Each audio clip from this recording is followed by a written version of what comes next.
There's always some time when it's like we've never learned how to be professionals.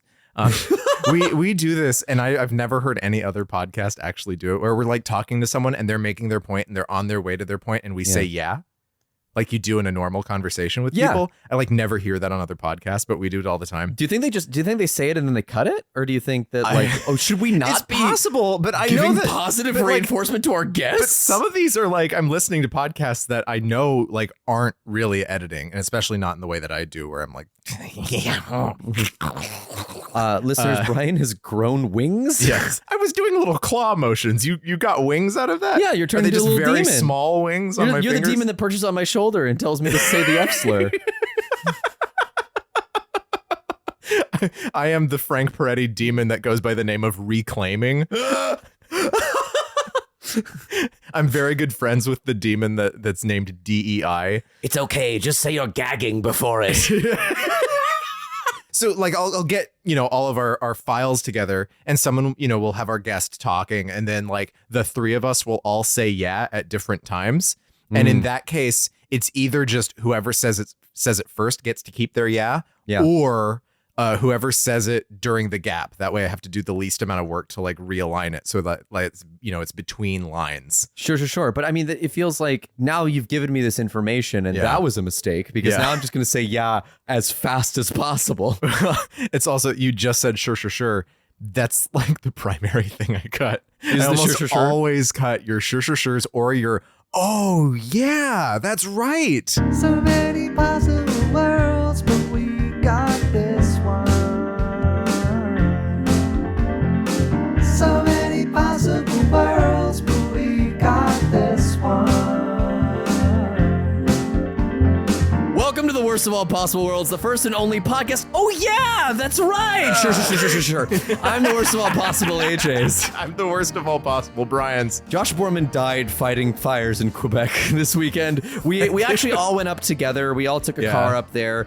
We sang Queen's Bohemian Rhapsody as we were driving up. We sang about 8 lines of Queen's Bohemian Rhapsody. Like 8 times. Yeah, I think over in a row, and over again for multiple episodes. Yes. And so the thing was that, it's a long drive to Quebec, obviously. So the sun eventually went down, but Josh just refused to turn on the headlights, and we kept saying, Josh, it's too dark. It's too dark. He's like, this is the way I like to see. He's like, this is just like Thief or Thief 2. I'm in my natural environment. He's in his element. And so it was a Honda Element, actually. It was a Honda Element, and we were very high safety rating, and still yet death. We drove off the road. We spun around for a bit, and I woke up and I got to hear Josh's last words. Which was suck my dick, Robert Moses. Oh, yeah. He's still hot about that. Yeah. I didn't have the heart to tell him that Robert Moses never did anything in Quebec. We're doing so great. Hey, guess what? Josh is away, and while Josh is away, AJ will play. Oh. Today, we are covering a show called Awake. Yes, you picked this. I picked this because I love this show, and I've been dying to talk about it for a very long time because AJ is the one fan. I am the Awake sole fan of this show, and I'm by here the way, there are other you. shows called Awake. There are movies called Awake. This is a TV show from 2012 with exactly 13 episodes that no one watched. Yes, correct. On ABC? No, it was NBC. On NBC. This was an NBC show. This was during a time when NBC was taking a lot of risks. Yeah, they did shows. Hannibal. Yeah, Hannibal came out a few years after this, but before this was Kings. That was sort of the first one that I remember. Kings was like a very strange, a big watershed fantastic show. It's really great, which we will talk about on this podcast at some point. But today I want to talk about this one because it is such a little gem of a show, and it's one that's very, very near and dear to my heart, and it is not the Hayden Christensen movie where he is awake during surgery and the whole thing is just images of an unconscious Hayden Christensen and then a voiceover of Hayden Christensen going, oh no, don't cut into ow, no, for like an hour and a half. Oh, wow. Because that is a good premise. Maybe not for a feature-length movie, but like the actual 5-minute, 10-minute short, terrible fear of being awake while under anesthesia, but non-responsive. Yeah. You also need an actor that can sell it, I think, a little bit better than Hayden Christensen. Bless his heart, he's good at a lot of things. Yeah, I will say, if you want to see a fantastic Hayden Christensen performance, watch Shattered Glass. Oh yeah, great movie that has nothing to do with this TV show that you love and I don't. No. There is shattered glass in this, Brian. There's plenty of shattered glass. How do you think the show starts? It starts with a car crash. There's so much shattered glass in the car crash. Yeah, they just begin with the car crash. They don't like reveal that later in the episode that that's a thing that happened. No. Because they have to explain this premise to the point where once you get to episode 3, they're like, yeah, instead of a theme song, we just have to walk you through the premise. Through the premise. Just sit right back and we'll hear a tale of a fateful car. Michael Britton. His name is Michael Britton. Yeah, and he's British. Shh, Brian, no one's supposed to know that.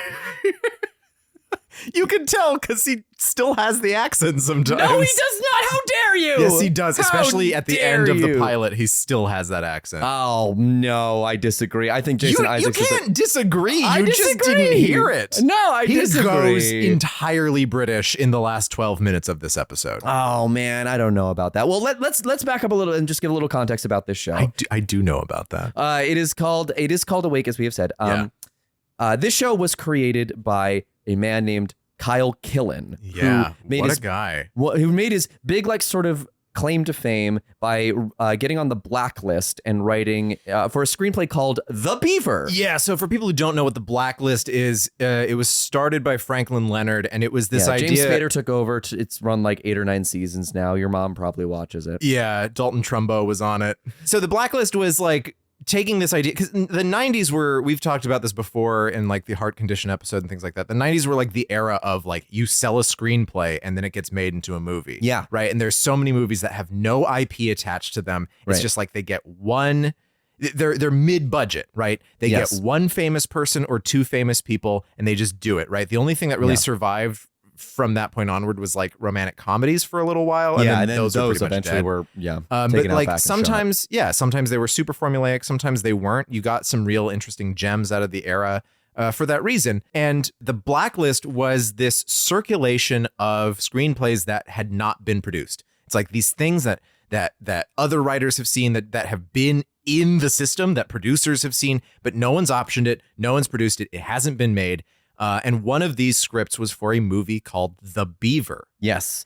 And I remember hearing about this on like Slash Film, I think really covered it and ran with it. People talking about it when it was still a script. Yeah, they were like, this was like, it was the first time I had ever heard of the blacklist because people were like, this script is so good that like it needs to be made into a movie. And this is what's actually a problem with modern studio system is that a movie like this can't get made.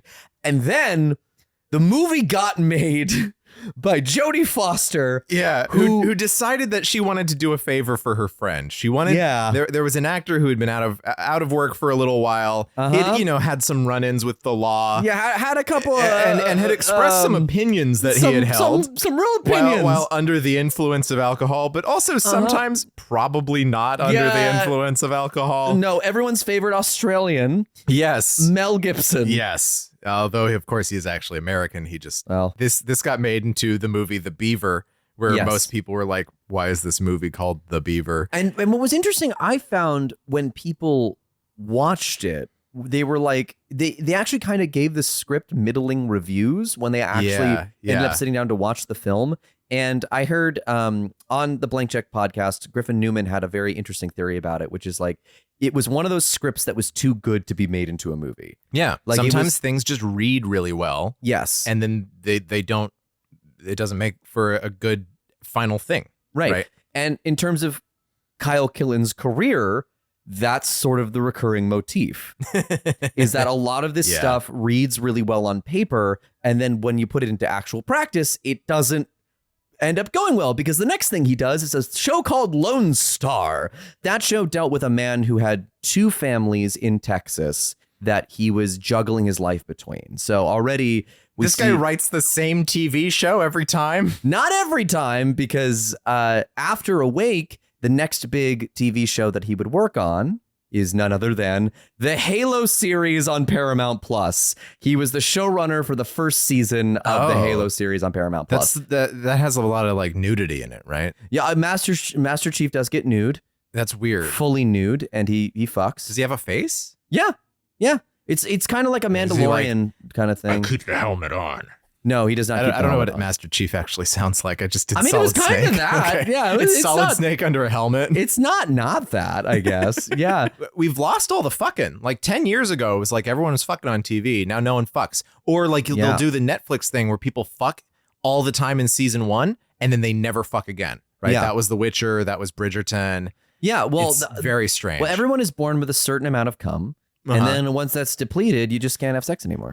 They didn't do enough semen retention on the TV show. Yeah, no, they didn't. They shot their load too early. So Lone Star is it's a guy with 2 families. Does he also solve mysteries? No, he does not. No, no mysteries. It's more in lines with like Dallas. So there's a lot of like it is more in the soap opera vein of things. Whereas Awake is just 100% a procedural. Yeah. Until it kind of stops being that at a certain point and abandons that format entirely to be something much weirder and I think more interesting, which is why I like this show. It should be more interesting, and then it just doesn't do anything. I think the 3 episodes that we're going to talk about today, at least are the most interesting ones in the whole series. Yeah, they actually use the premise. Yeah. They use the premise really, really well. The show, especially on this rewatch, because I've seen the show a lot, it tries to be a whole bunch of different shows along the way. Each episode is sort of like, well, what about this? And what about this? Which is actually, I think, what a lot of these kind of shows do in season 1. Either that or they are the exact same thing every time, like Law and Order, where it's it's like Dick Wolf has made the same show for 50 years. What ended up happening was Kyle Killen had this idea where he was like, so what if you couldn't actually tell if you were awake or asleep? Like, what happens if you can't burst the bubble and you're like trapped in a dream world, and how scary that would be? And he decided to make that into a script. Terry Gilliam's Brazil. It is. We'll talk about that later. Fox passes on the pilot for Awake. They passed on the series because of course they fucking would. They produced Lone Star. So they're not going to take a bet on this, but my guess is that he had a certain contract with Fox and that they had to have like right of first refusal or something on all of it, on like his next 3 projects after The Beaver. So he sells it to NBC, who at the time is, as we mentioned before, buying just like really and making really fucking weird shows, just like swinging for the fences because NBC is in a huge time of flux. They had some executive, I guess, who just really wanted to, like, I don't know, give this guy a whole bunch of money and see what the fuck he could do because of the strength of the Beaver script. Like, it seems like he's still kind of riding high on that success. So they hire on David Slade to direct the pilot. And David Slade has directed episodes of Black Mirror. He directed Bandersnatch, which is the Choose Your Own Adventure. He's kind of a top of the line TV director. Yeah. He's someone who, like, you look at his credits and you're like, oh, okay. Yeah, he did Breaking Bad. He did a couple episodes of Hannibal. He did what? He did an episode of Breaking Bad. Of what? Breaking Bad. Of Breaking Bad? Yeah. You're saying Breaking Bad? Yeah. You're emphasizing breaking? Yeah, Breaking Bad. Breaking Bad. Breaking Bad. Breaking Bad. Breaking Bad. Breaking Bad. Breaking Bad. See, because you're making it dactylic. You're making it into a dithyramb. Breaking Bad. You're about to say this as like an ode in a Greek chorus. I'll dithyramb. What? What are you going to dithyramb? My love into your heart. Oh.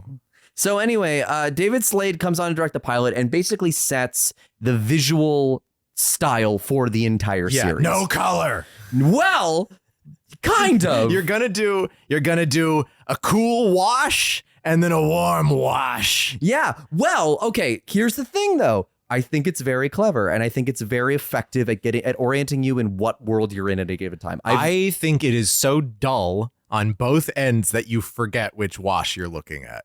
Oh man, I don't know. I feel like I think the remarkable trick of the show is you're never at a point where you're like, I don't know where I am in terms of the parallel timelines. You should have that moment of not knowing where you are. And then they play with that. No, poorly.